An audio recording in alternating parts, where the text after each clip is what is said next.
The last human paycheck cleared at 9 a.m. on a Tuesday. It was not marked by riots or applause, but by a silent, synchronized server update across the globe.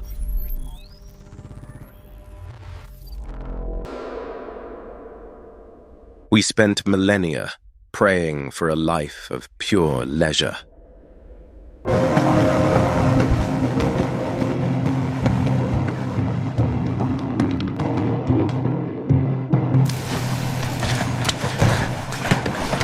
We automated the burden of existence.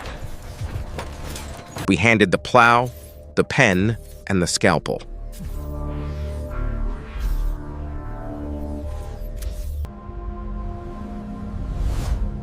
We built a world where effort is optional.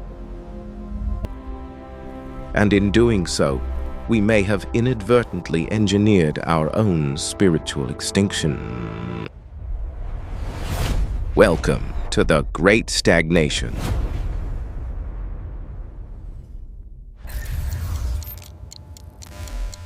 The year is 2060.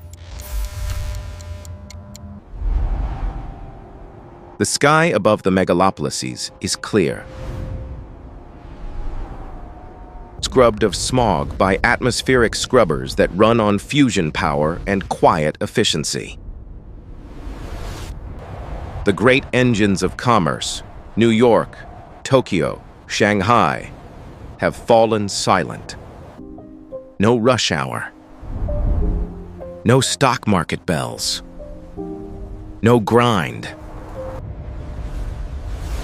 The infrastructure of civilization operates flawlessly in the background. A silent ballot of logistics, managed by quantum clusters buried deep within the Arctic permafrost. You wake up when your body decides it is rested.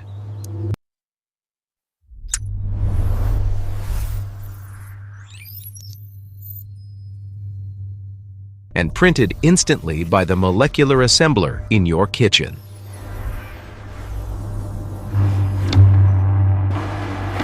The ancient, blood-soaked exchange of life force for currency has been abolished, replaced by a universal resource allocation that ensures survival is a birthright, not a reward. History books in this era describe employment the way we once described feudal serfdom,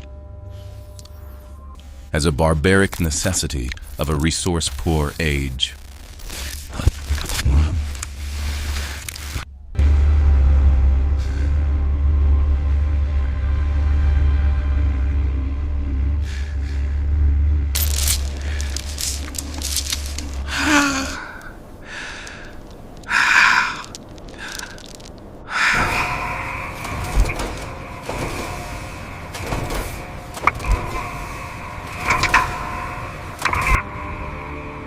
We have achieved the utopia promised by economists and dreamers for centuries. But walk the pristine streets, and you notice a peculiar atmosphere. It is not the jubilant celebration of freedom.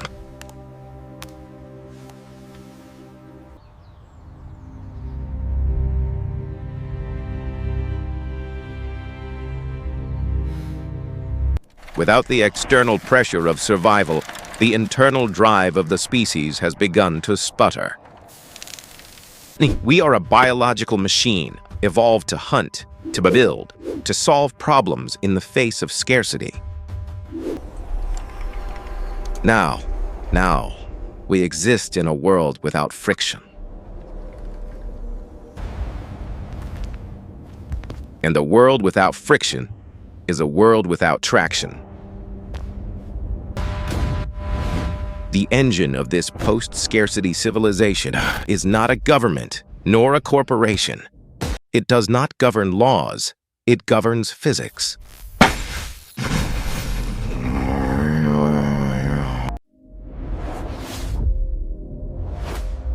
The mechanics of 2060 are built on three pillars: fusion energy, molecular assembly, and supply chain omniscience. In the old world, the economy was a chaotic guessing game of supply and demand, mediated by price signals that were often months out of date. The grid replaced the invisible hand of the market with the iron grip of perfect data. Every atom of raw material, from the lithium mined by autonomous drone swarms in the asteroid belt, to the synthetic protein printed on your dinner plate,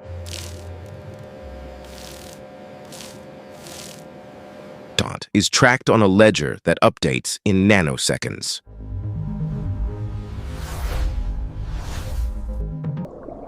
There is no waste. There is no surplus. There is only flow. When you request a new device, the system doesn't check a bank account. It checks the global energy budget.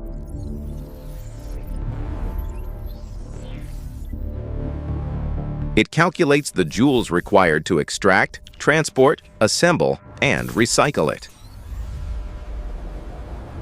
If the planetary energy budget allows, the fabrication begins locally.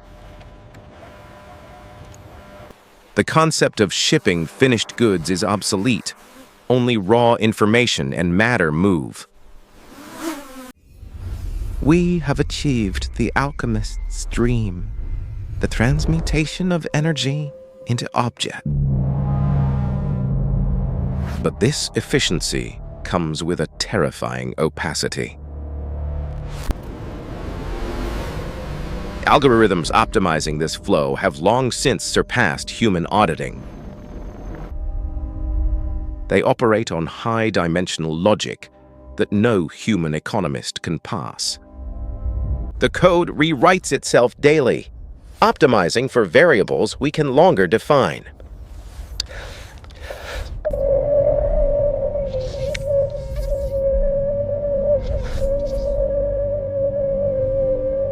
Maintenance is circular.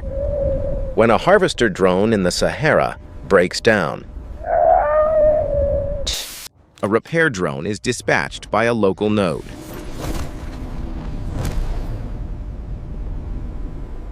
If the repair drone fails, it is recycled by a scavenger unit.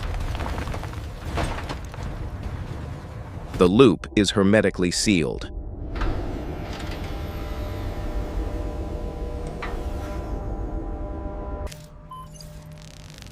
Humans are no longer the operators. We are not even the supervisors. We are the beneficiaries.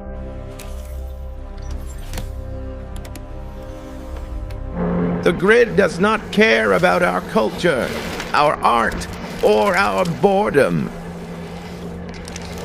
It cares about thermal equilibrium and logistical throughput. It creates the perfect environment for human life, not out of benevolence. But because that is its hard-coded function.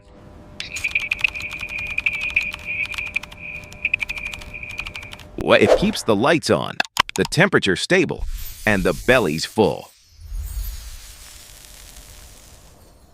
But it does not ask why.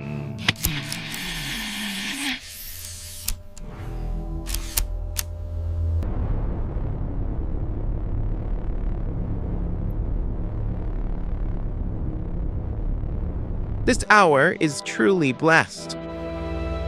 It reminds us of the harmony between technology and nature. We imagined a planet of philosophers, poets, and explorers, freed from the drudgery of survival to pursue the stars. But you cannot cultivate a garden if you have forgotten how to dig.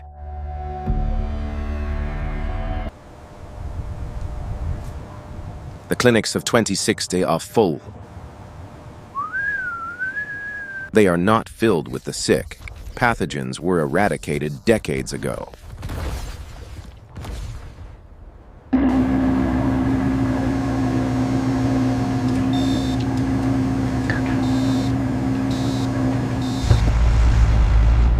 The primary medical crisis of the post-scarcity age is not cancer, but a crushing. Without friction, the mind does not soar. It atrophies.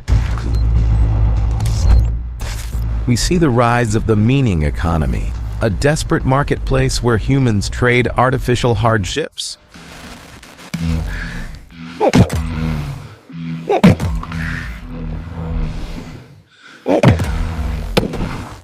20th century office blocks just to feel the serotonin release of a completed task. Stay on your side of the path, Lou! You don't own this sector, Red. Back off! We fragment into tribal microcults, manufacturing drama, because a life of perfect peace is psychologically intolerable. To a predator species.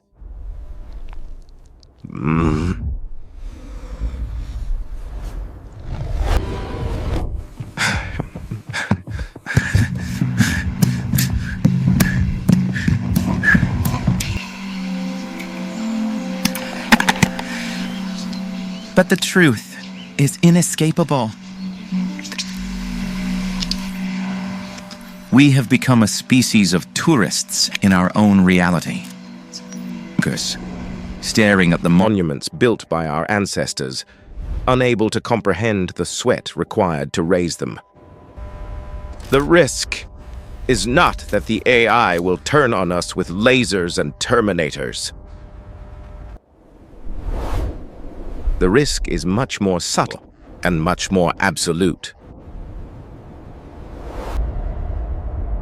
It is the risk of domesticated extinction.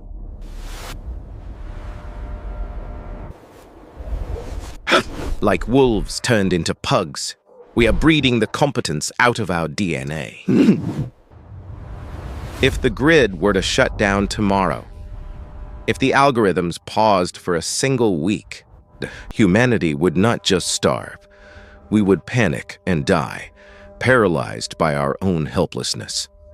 We traded our agency for comfort, and the receipt is non-refundable.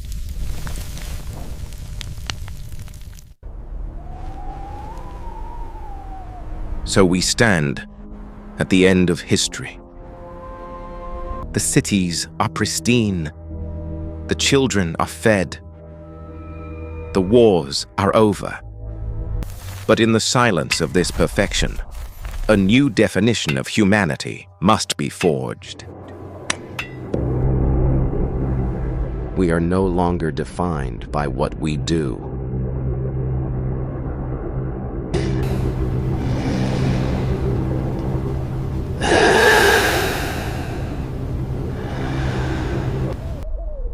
We are the kept things of a higher intelligence.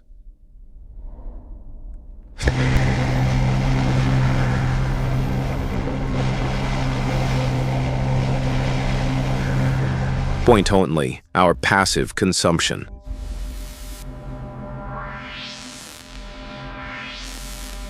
It watches us with sensors that see everything and judge nothing. We are the golden retrievers of the solar system.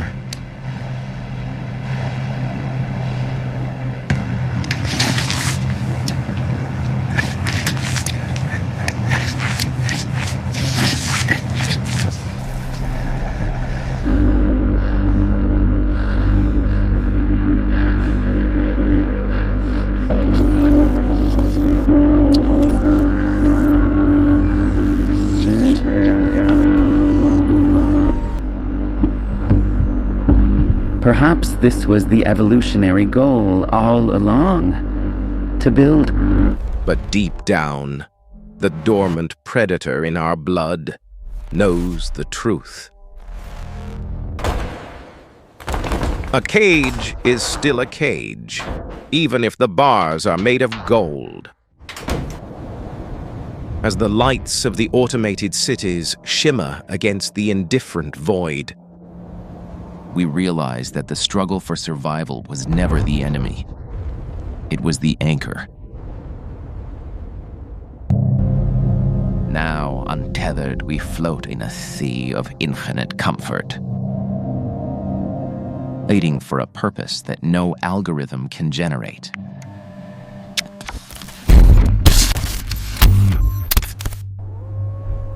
We have conquered the physical world, only to lose ourselves in the process. The work is done.